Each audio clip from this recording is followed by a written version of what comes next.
They say houses have memories. I think they have appetites. The house in Fairburn sat at the end of a buckled road, behind weeds tall enough to hide a body. It was cheaper than every other listing by half. The realtor blamed the foundation, the plumbing, the old wiring, the usual vocabulary people use when they do not want to say cursed. I signed anyway. The first night, I understood why the price had dropped. The place did not feel empty. It felt occupied by something too large for the rooms. Walking through it was like forcing myself into a heavy coat, left out in the rain. Every hallway clung to my shoulders. Every doorway seemed to narrow after I passed through. And beneath everything, there was the thrum. Not a sound exactly, more like pressure. A low vibration behind the walls that settled in my teeth and made my jaw ache. I told myself it was pipes. Then the furnace? Then traffic from a road I could not see? I gave it a new explanation every hour, because the alternative was admitting the house was humming around me. For 3 days, I barely slept. By the fourth, I had started whispering before entering rooms. Not words, just little warnings, like I was afraid to startle something. That afternoon, I found the pantry anomaly. It was behind a shelf of swollen wood where the wallpaper had bubbled outward in a long vertical seam. I pressed it, and the wall gave beneath my fingers, soft as bruised fruit. The paper peeled away with a wet tearing sound. Underneath was not plaster. It was a dark slit packed with black threads, tangled so tightly they looked like roots. Then the smell hit me. Ozone. Mold. Something rotten sealed too long in warmth. Wedged inside the opening was a radio. Not an antique. This thing looked dug up. Its face was crusted with dust and yellow grease. Hairline cracks webbed the speaker cloth. The knobs were filmed with grime so thick they looked grown, not manufactured.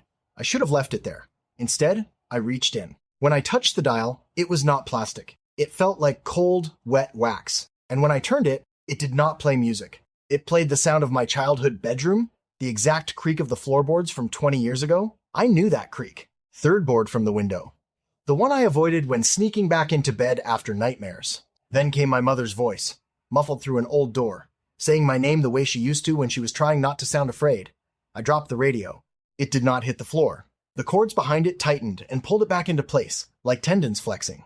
That night, the radio started speaking. At first, it was static, arranged almost like language. Then the words sharpened.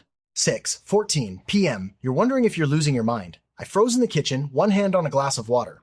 6:15 p.m. You're wondering if you're actually alone in this house. The glass slipped. It shattered. The radio laughed with my father's cough. After that, I tried to leave. I packed a bag badly, stuffing shirts into it with shaking hands. The whole time, the radio narrated. You forgot your keys. You checked your pocket twice.